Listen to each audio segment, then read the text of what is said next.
you or something, so you get very frightened. So it's not a very blissful sleep. On the other hand, this dreamless sleep is very deep. It's so deep that you don't know anything. You don't even know that you exist. Sometimes somebody in the house asks you to wake up, call you or so, you don't know, because you're so sound asleep. Even to the extent, if you sleep in an old rest house or something, the ghost might pull you down from the bed, so you don't know. That's enough. Because of such a deep state.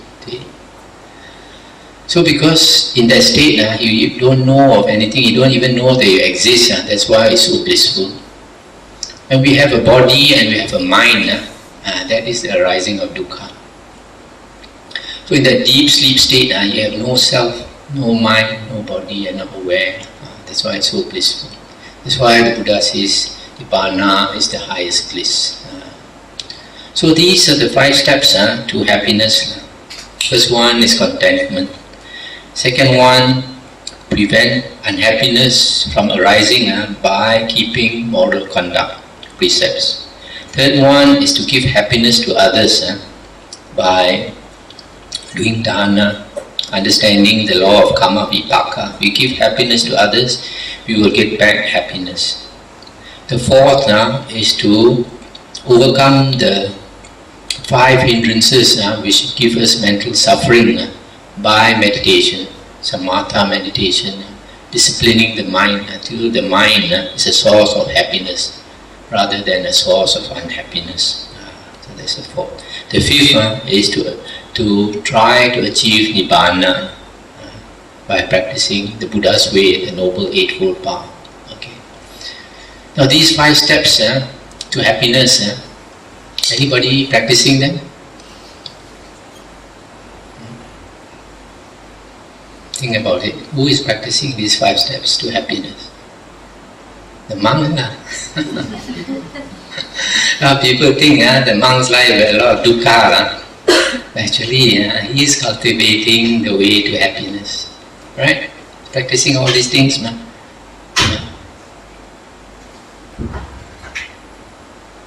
The monk's life, a lot of people, lay people, dare not take the plunge to become a monk or a nun.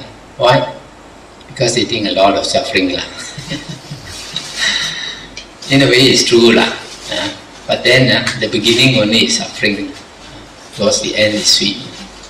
What we Hokkiens call Thao Kho Boi Ti. But the lay life, you look for happiness immediately, you want happiness immediately. So Thao Ti Boi Kho.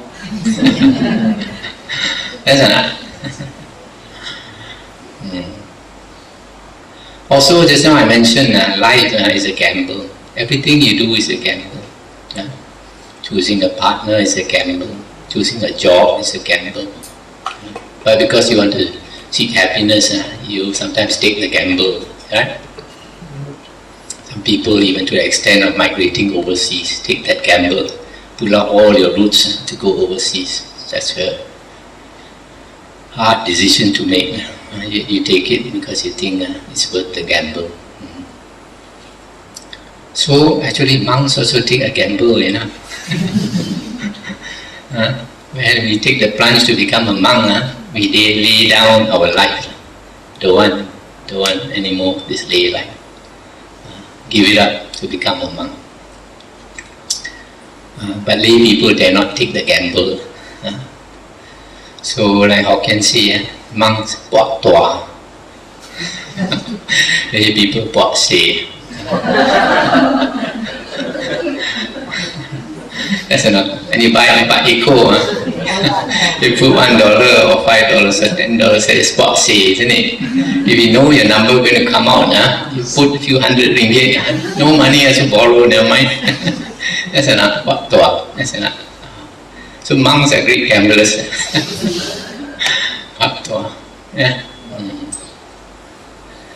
Because we know in the end we'll be happy. According to Buddha's teachings, at the least, if you really practice the holy life, you'll be reborn in heaven. At the most, you can get Nibbana out of samsara. So in a way, I am encouraging you all to become monks and nuns. So we still have vacancy in Timor.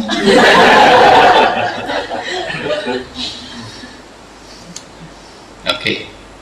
Any more? Any questions?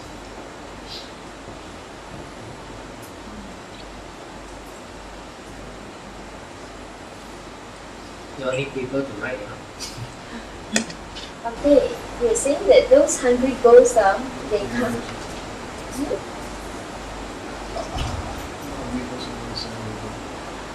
Okay, put this way, we kind of suspect what our close relative is actually keep on coming back to our house to visit.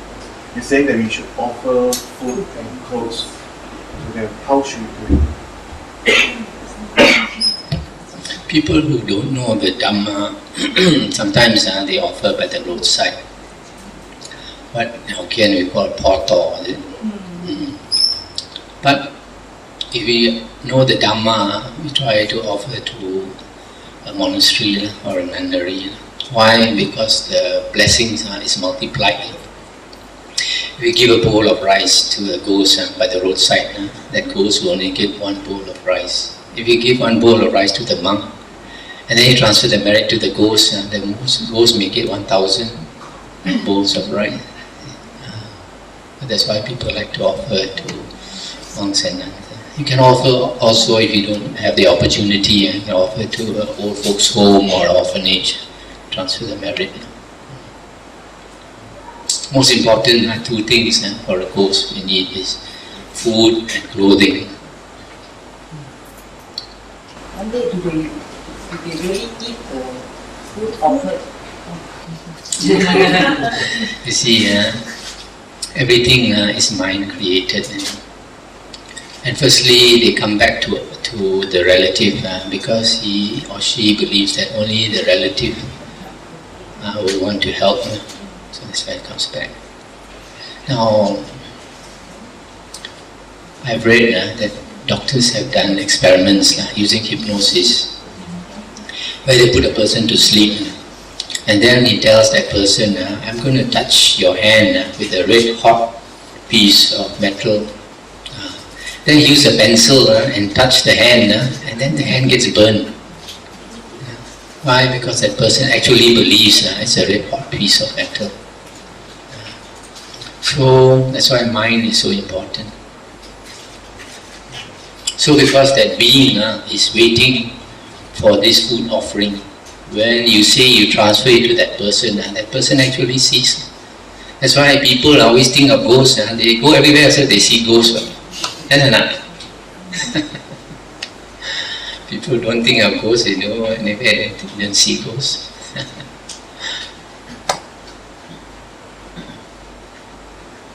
That's why it's very important to be happy.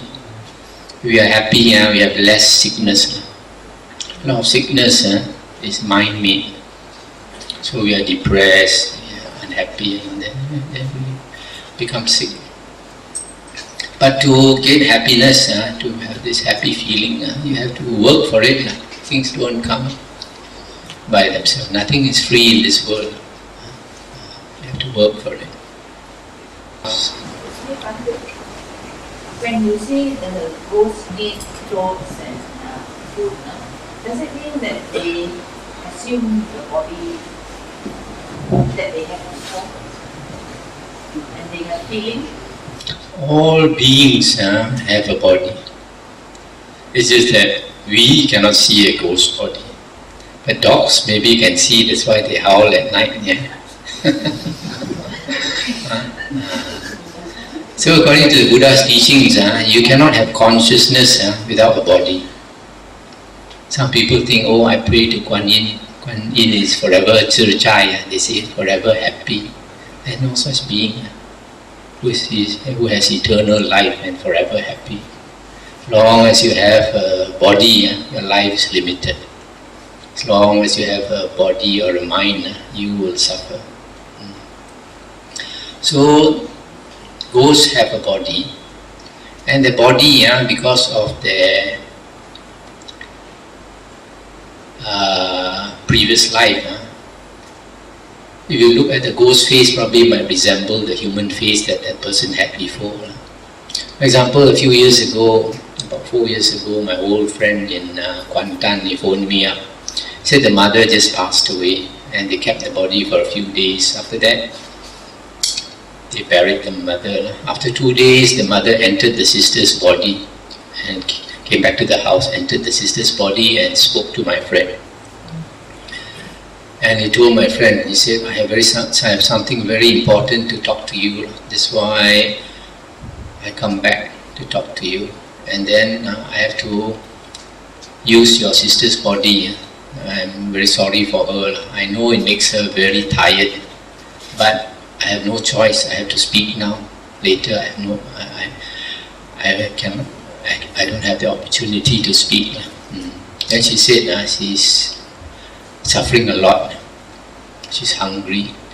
And she comes back to her house also, her own house. She says she cannot enter.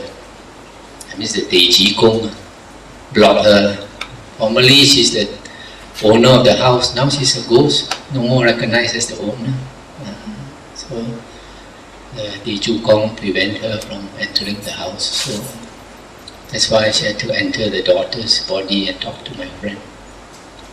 So my friend, being not a very knowledgeable Buddhist, told the mother, Mopil. I told the mother, where is bright, you go lah. Where is dark, don't go lah. The mother must have thought, this son cannot help me at all, and left her. So I thought to myself, a ghost comes out at night, everywhere is dark, isn't it? Where got bright place for the ghost to go?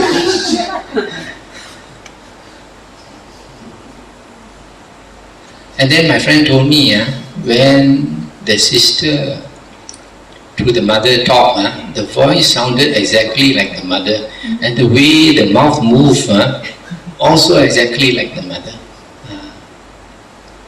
So you see, our DNA program carry out into the next life.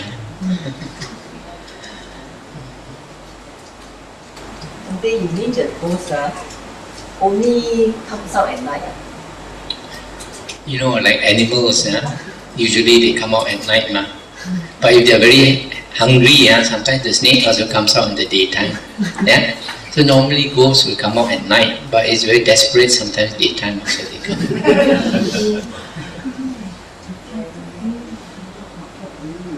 Bhante, when we talk about ghosts, that one is referred to the hungry ghosts, right? Actually, ghosts also have many types of ghosts. And from what we hear, what we read, because nowadays ghosts can be photographed, what they call infrared photography. And when they photograph ghosts, they see the ghosts are quite like human beings. They have a human form, they wear clothes. The only difference is you don't see the feet touching the ground. So people, maybe due to imagination, they talk about hungry ghosts and all that. I suppose there's another type. Another type. There's another type of ghost with long teeth. Two long teeth. 2 persons have told me about this. There is a ghost story.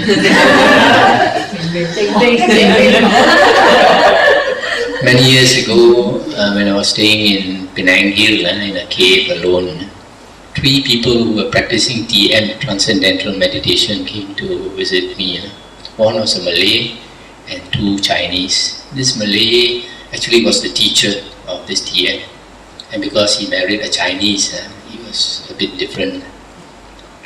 So they heard that I was staying alone there, so they came to visit me. So I started talking with them, then I said, I thought I want to maybe let them know a little bit about Dhamma. I said Buddha taught a lot of things that other religions didn't teach. He said there are a lot of unseen beings around, like tree spirits, ghosts and all that. So I asked them, do you all believe? Then the Malay man said, yes, I believe. I thought very strange, how come he said he believed? Then I asked him, what, you have any experience? He said, yes. He said one night when he was driving back alone in Batu Maung, Penang, on on the road about 12 or 1 o'clock at night. The road was lonely.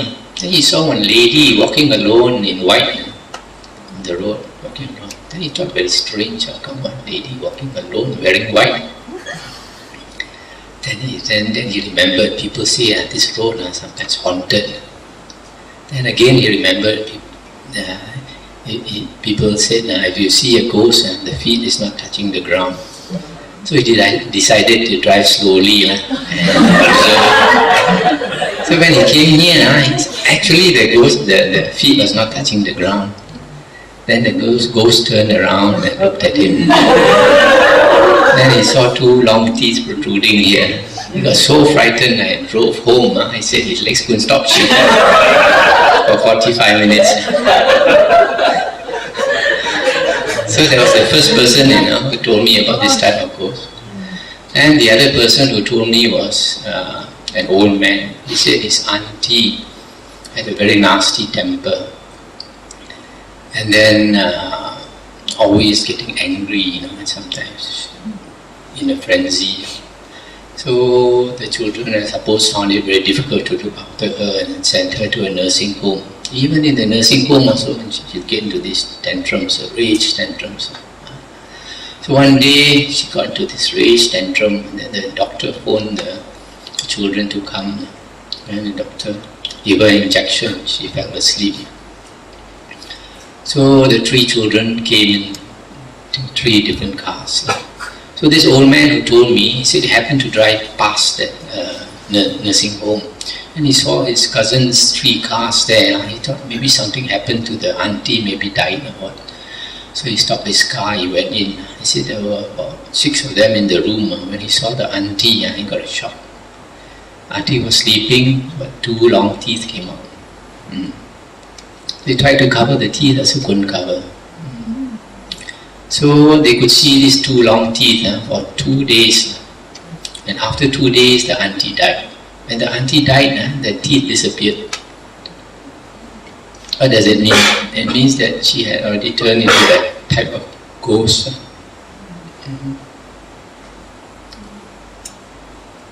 I would say this is not a hungry ghost, this is a fierce ghost.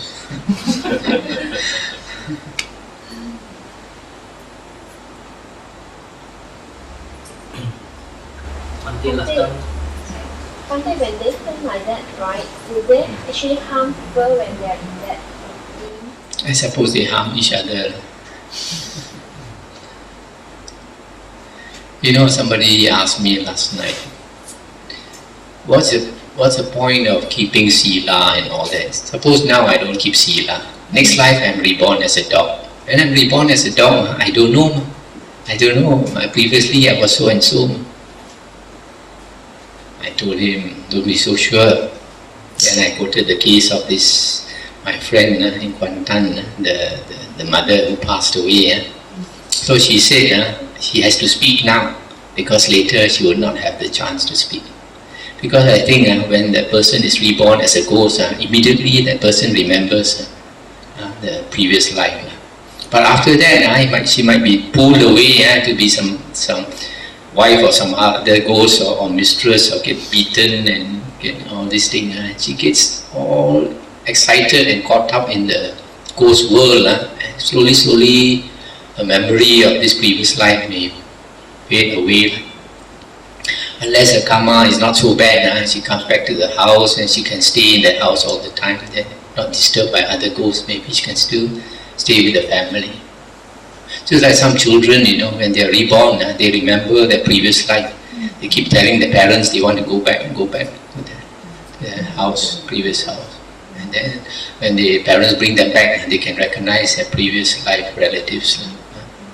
But usually after the age of school going, that means in Malaysia about 7, and they go to school and they start making new friends, they have new interests, and they get involved in all the children's life, and then they start to forget their previous life. So like beings in hell also, the Buddha said, if a being is reborn in hell and is suffering, that being knows exactly why that being is now in hell. So this past life memory, although now we say you can't remember our past life, but it's not very far from our memory. That's why some people bring you up to a very high building and you look down, okay, legs all get soft, yes or not? You get so scared. Why? Probably previous life you must have fallen down. Some people, you ask them to slaughter a chicken, also they dare not slaughter. Right? Maybe previous life they did some killing and then they had to suffer. Some people, you give them the opportunity to commit adultery, also they dare not commit adultery because probably previous life they have suffered for it. Yeah? Some people, you ask them to marry, also they don't want to marry because previous life they suffered from marriage.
Brothers and sisters in the Dhamma, today is a very hot day, and so my voice is not very good. I hope it will bear up until 9 o'clock.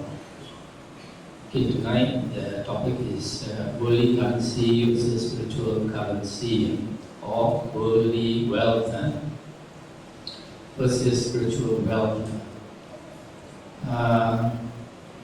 Worldly currency or worldly wealth, as you all know, is principally money and anything else that money can buy, in other words, worldly things. Spiritual currency is blessings that is merit earned from doing good karma. Other things cannot be seen, cannot be measured, unlike worldly wealth. Now, why do people chase after worldly wealth or worldly currency? Because everybody wants to have a good life. Everybody wants to have good food, a big mansion to live in, luxury cars, traveling overseas. Entertainment, all kinds of entertainment, including nowadays you see in the papers, buying a wife. So, that's why people, practically everybody in the world, chase after money so that they can enjoy life. Now, why do people cultivate spiritual wealth or blessings? Because some people think it's so boring to study the Dhamma or to listen to Dhamma talks or meditating. They can't understand how you spend the whole day watching your breath. I think there's much better things to do than to sit still and watch your breath. And also it's very difficult to keep precepts, to control your behavior, your conduct, etc. And mainly because people cannot see the benefits of this spiritual wealth in this life. People want to see things and only they believe, right? It's because the Buddha says so, they don't have the faith to believe. So everybody chases after money. As far as the Dhamma is concerned, this is okay, no problem. But when we think about it, when we chase after money, can we get what we want? Some people they totally fail. You know, now the economy is so bad, a lot of business goes bankrupt. So some people totally fail. Some people fail to the extent of not achieving their target. On the other hand, there are some people achieve the target and what they hope to get, a certain amount of wealth in life. They get what they want. And then some get more than they hope for. Some even die trying to make money. And all of them work very hard. So when we see that in life, even though everybody struggles, yet we don't get the same in life. So if you don't understand karma vipaka, I think that's not fair. But according to the Buddha's teachings, what we get in life depends on our blessings, which is actually our spiritual wealth. We are born here in the human world because of having some good karma from the past life. So we are reborn as a human being. And as a human being, our life is not too bad. Most things that we want, or most of the basic necessities in life we can get. And sometimes we can even enjoy life. Like in Malaysia, life is not bad. But when we compare ourselves to the Devas, we find that Devas have much better blessings. They enjoy life much better than us. And the Devas, there are three realms of Devas. The lowest is the sensual desire realm. Then the second is the form realm. And the third is the formless realm. The sensual desire realms are in the sensual desire realm, beings are controlled by lust and sensual desire. So you have male and female. But in the form realm, to be born there, you have got to attain jhana, one-pointedness of mind. And there the beings are unisex. There's no male and female. And their bodies are so bright that they emit light like the sun. In fact, brighter than the sun. And then the formless realm beings, although they are called formless, they have a very fine form, so fine that all other beings cannot see them. That's why they are considered formless. So, in the sensual desire realm, there are 6 levels of heavens. The 5th and the 6th level, the Devas, they have so much blessings that whatever they wish for, they just think about it and it appears before them. You see. So practically, the world, you could say, is at their feet. Whatever they want, just wish, just make a wish, and everything appears before them. But we, as human beings, our blessings is not so great. So some things in life we want, we can get, but some things in life we cannot get. But not too bad compared to the 3 woeful planes below us. The Buddha said that most beings, after we pass away, will fall in the ghost realm because of lack of merit, lack of blessings. After we have lived our life as human beings, we have used up a lot of our blessings. So most of us will go into the ghost realm unless we create a lot of blessings in this lifetime. And those beings that harm others will be reborn in the animal and hell realm. So you see that blessings are quite important, spiritual wealth. But we come back to money. Money is in everybody's mind. Even if we achieve the wealth that we want and we become richer, are we totally happy? You find a lot of rich people are not happy. I'm sure many of you read the papers and see that Paris Hilton is one of those very rich poor girls, very rich but not happy. What does it show? It shows that she has the wealth blessings, the blessings of wealth, but not the blessings of happiness. And then there are some people who are so rich but are not contented. They are greedy for more and more and more, never satisfied. A lot of people are like that. Initially, we want to become millionaire. After we become a millionaire, we want to become billionaire. After you become a billionaire, you want to be listed in the Forbes magazine or something like that. So, this type of person, outside now, we see him as a very rich millionaire or billionaire. But that greedy mind makes him actually a hungry ghost inside. So he has a mind of a hungry ghost, although he looks very wealthy on the outside. And that's very dangerous because if you have the mind of a hungry ghost, you could be reborn as a hungry ghost. And then there are some people who are very rich, but then suddenly they pass away. So, does it show?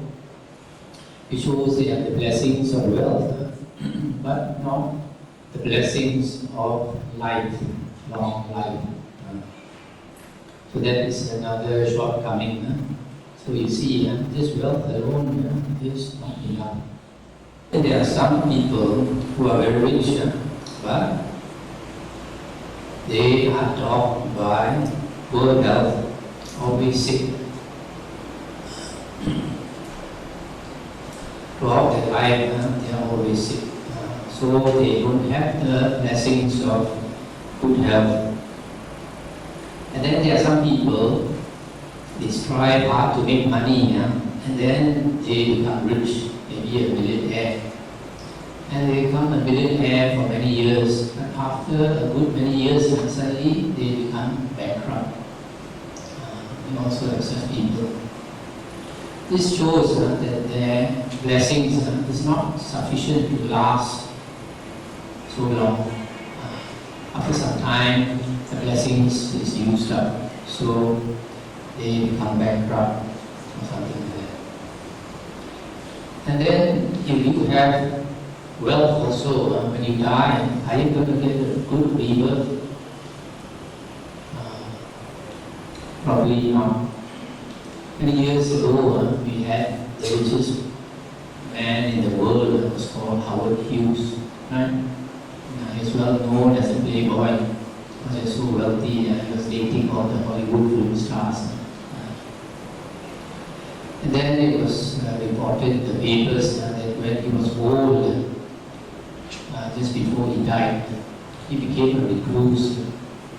He locked himself up at his condominium, refused to see people, refused to cut his hair, kept his hair very long.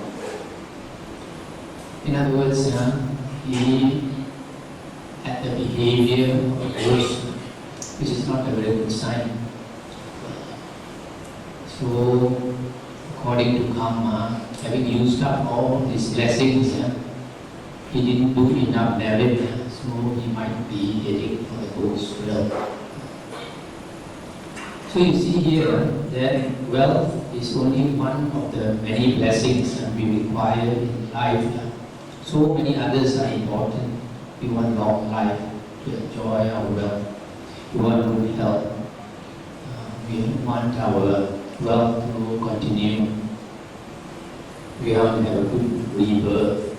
And besides that, there are some people wish they were born beautiful, right, or handsome. And some people wish they were smarter. So brains is another, being intelligent is another blessing that people want. To be respected or loved is another blessing people want, and sometimes cannot get. So to be happy, actually, we want to have as many blessings as possible, right? So that our happiness is complete. And how to get it? Luckily, somebody like the Buddha has shown us the way. The Buddha taught the Dhamma, and the Dhamma is about skillful living, how to live our life skillfully. Nowadays, it's very important to be skillful in everything, even eating also. If you're not skillful, you have a lot of cholesterol, and when you stroke, high blood pressure, diabetes, and all that. So you have to eat smart also. So living also, we have to live smart.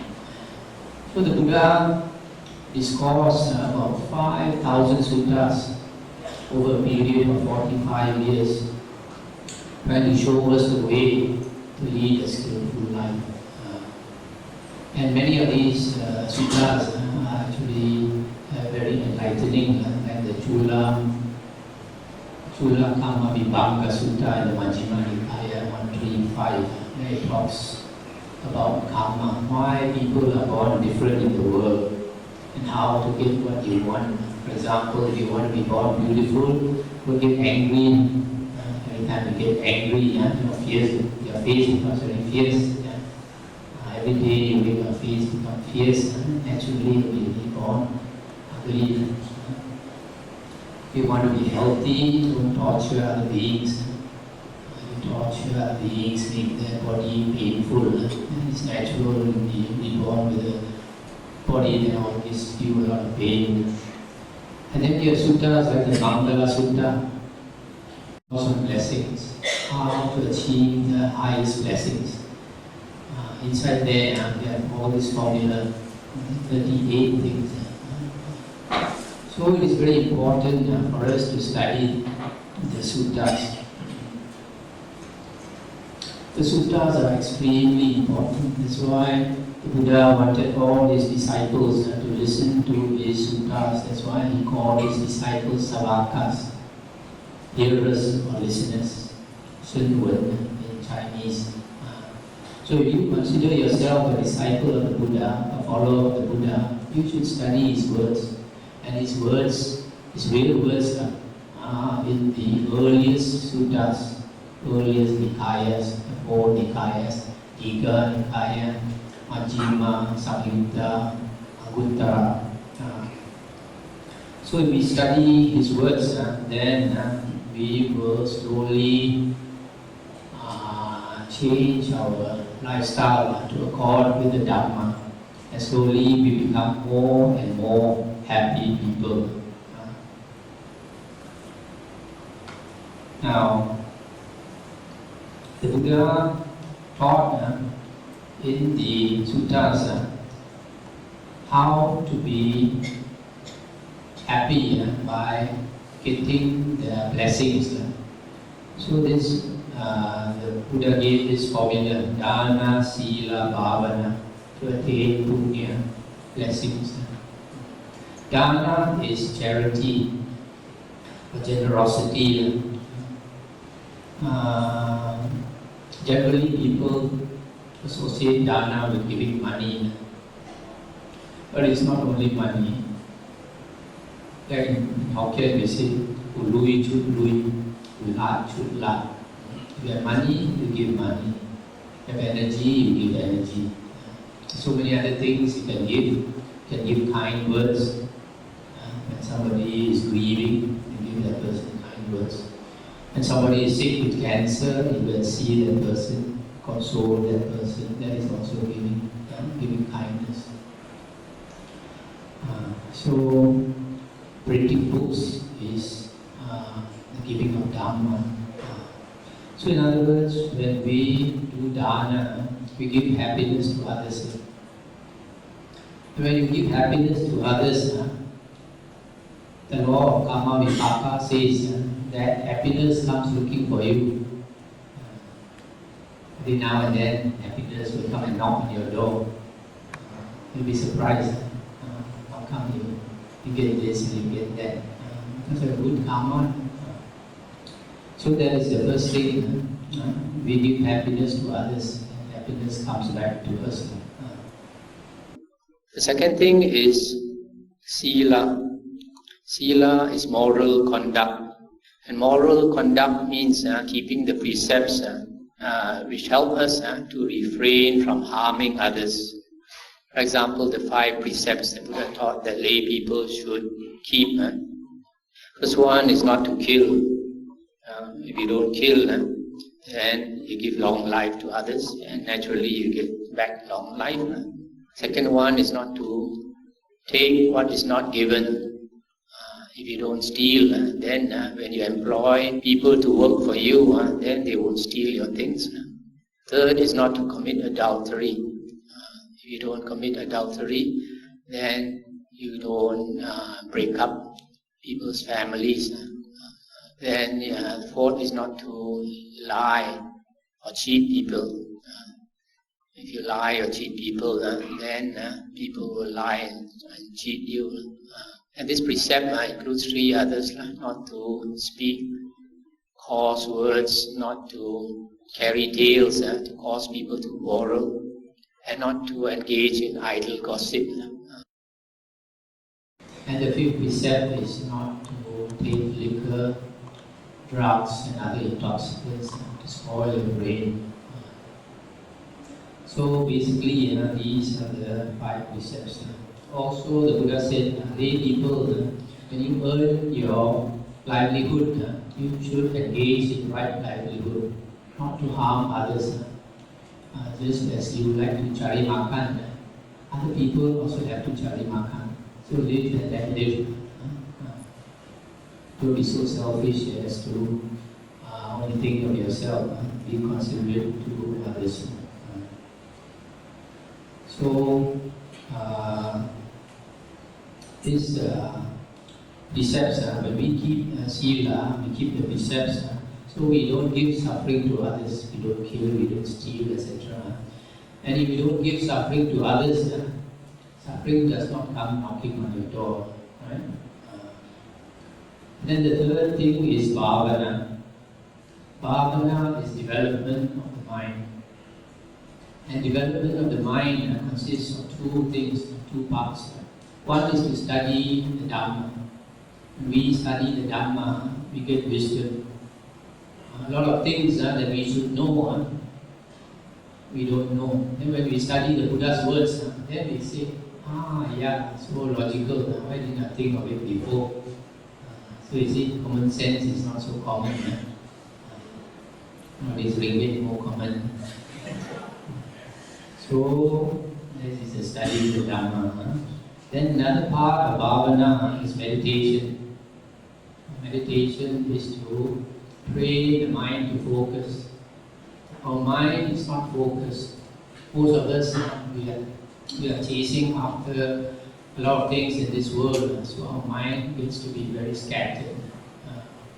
So when we meditate, we train the mind to become one-pointed. And this is very important. A lot of people don't understand why this samatha meditation is important. There is in one sutta an incident where one very rich layman was so rich that every day he'd be entertained by slaves who would sing and dance for him. And he will drink himself until he gets drunk. And every day he would drink and enjoy slaves singing and dancing for him. So one day when he was drunk, the Buddha walked in front of his house. So when he saw the Buddha, he was surprised. And then he fixed his eye on the Buddha.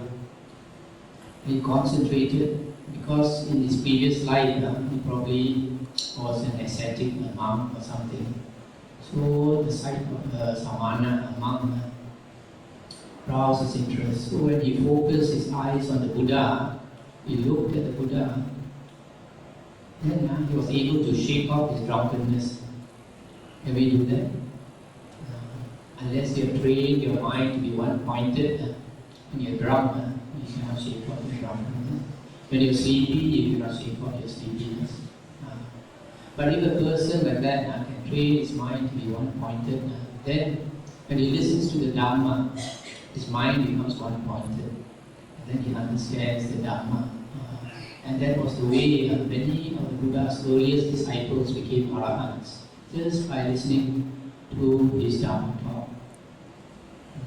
That's why this meditation, samatha meditation, is so important. So when we practice bhavana, we study the Dhamma, and the Dhamma shows us the way to lead our life, the path to walk, the noble eightfold path, etc. And then we meditate so that our mind becomes clearer and we can understand the Dhamma better. And this gives us more blessings. In fact, these blessings of bhavana is so great that it can bring us out of samsara. It can make you become an Arya. If you listen to the Dhamma enough, and your mind is clear enough, you understand the Four Noble Truths, then you have right view. And once you have right view, you are already an Arya, attain the first path, stream entry. So you can see that once you have attained stream entry, it means you are an Arya. And once you are an Arya, it means that three woeful planes are totally shut off for you. You will never be reborn as a ghost. You will be never reborn as an animal. You will be never reborn in the hell realm. So it is so important, you see, to attain stream entry. Once you attain stream entry, you have attained the most precious thing in the world that money cannot buy.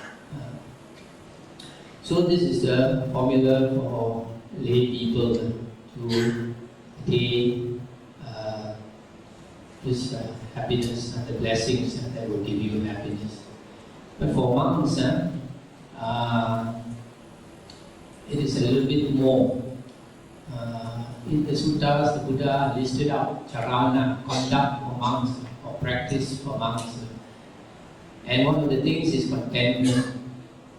The monk, when a monk renounces, he renounces worldly things, all his property, all his wealth, he gives up because now he's looking for a higher happiness than worldly happiness. So after that, the monk practices the precepts. In the monk's precepts, we have 227 precepts. So many precepts. It is not easy to keep. So the Buddha realized that it is impossible, almost impossible to keep all the precepts. When the Buddha was about to pass away, he did say that the minor precepts could be abolished if the Sangha felt it necessary.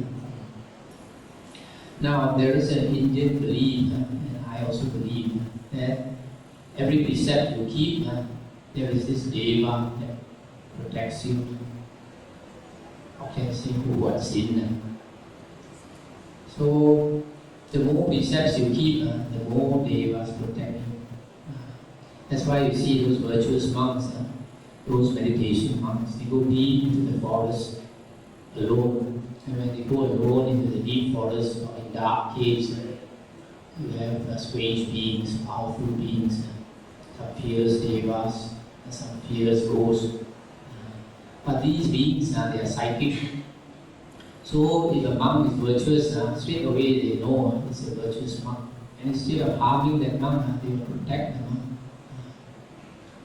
So it is very good. The more precepts you keep, the more protected you become.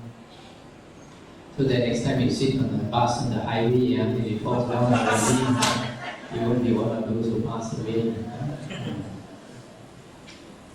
And then the monk also gives happiness to others by his conduct. The monk is supposed to be a gentle, harmless being. Monk is not supposed to get angry and all that.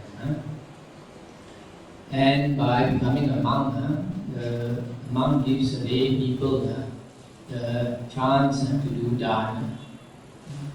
The Buddha did not allow his monk disciples to live alone in the deep forest and feed himself on the fruits and on the roots and on the leaves. The Buddha wanted his monk disciples to live among lay people, at least even if he lives in a cave or in the forest, to come on Armstrong to give lay people the chance to do merit. So also a monk teaches the Dhamma to lay people, and the giving of the Dhamma is the highest gift. The Buddha says the highest gift is the gift of the Dhamma. So the monk not only accepts, the monk also gives. Now, a lot of our unhappiness, a lot of our suffering comes from the mind. And it comes from the 5 hindrances. There are 5 hindrances that give us a lot of suffering. Sensual desire, ill will or anger, sloth and torpor, restlessness and worry and doubt. You see sometimes in the newspaper, an old man rapes a granddaughter or a daughter. Why? Because of sensual desire. So that gives him so much suffering. So these 5 hindrances, if we meditate, we practice samatha meditation, we can even eliminate these 5 hindrances. The Buddha said in the suttas that if a person has attained jhana, he becomes passionless. He has eliminated the 5 hindrances. Although the roots are not dug out, but they do not obstruct him anymore. They do not become a problem anymore. And if we can attain one pointedness of mind, the mind becomes a source of great happiness, great bliss. Buddha said in the suttas that an undisciplined mind is a source of great suffering. The disciplined mind is a source of great happiness or bliss. An uncontrolled mind is a source of great suffering. A controlled mind is a source of great happiness. So you find the devas, the higher the devas, the higher heavens you go, the higher the happiness. And the higher devas, who are those? The higher devas are those with jhana, those who have attained jhana, where they can abide in bliss for world cycles. So long that in the second jhana plane, the Buddha said, those devas there, every day they exclaim sukha, sukha, sukha, blissed out and have an ecstasy filled. But not for 1 hour or 2 hours, for world cycles, imagine millions and millions and millions of years have blissed out. And in the third jhana plane, the Buddha said, they are so happy, cannot utter a word, blissed out totally. So that's how we get the higher happiness by training our mind. And the highest happiness we can get is Nibbana. Buddha said, Nibbana paramam sukha. Nibbana is the highest bliss. And so, if we want to attain Nibbana, we become monks and nuns to aim for the highest happiness.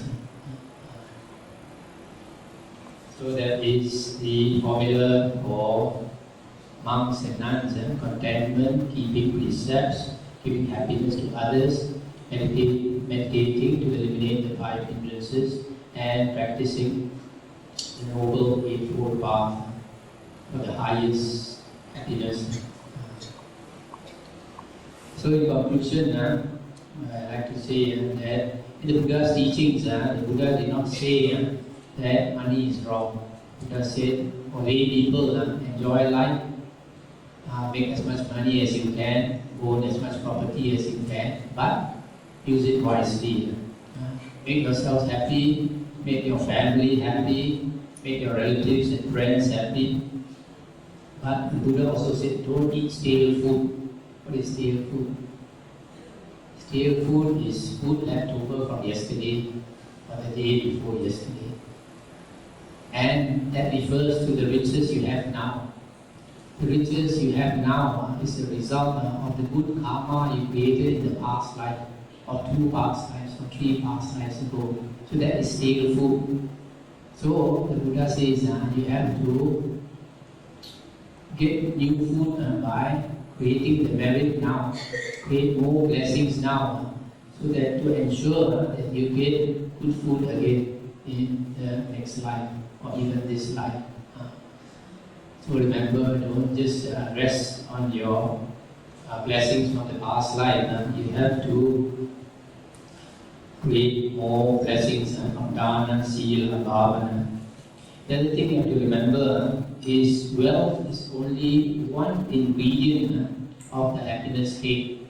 There's a lot of ingredients in the happiness cake, right? You want to have a long life. You want to have a good, strong, healthy body, like David Beckham.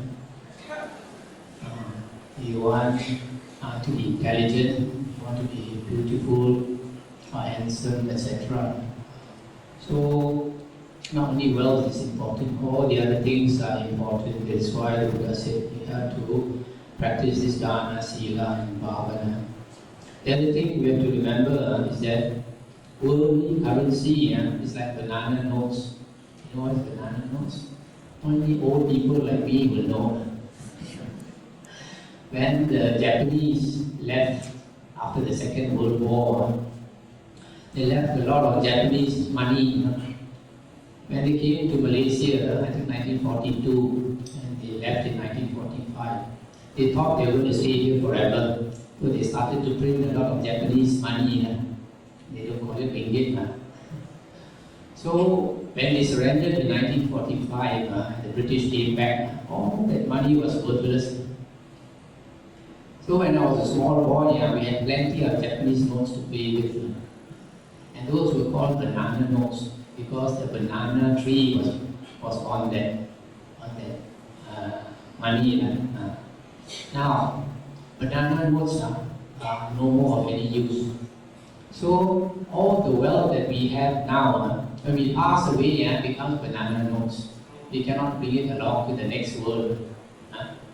A lot of people don't know, when their relative passes away, they go and burn paper money. Before, even you burn the real ringgit note also, it becomes banana note the other side. So only spiritual currency is valued.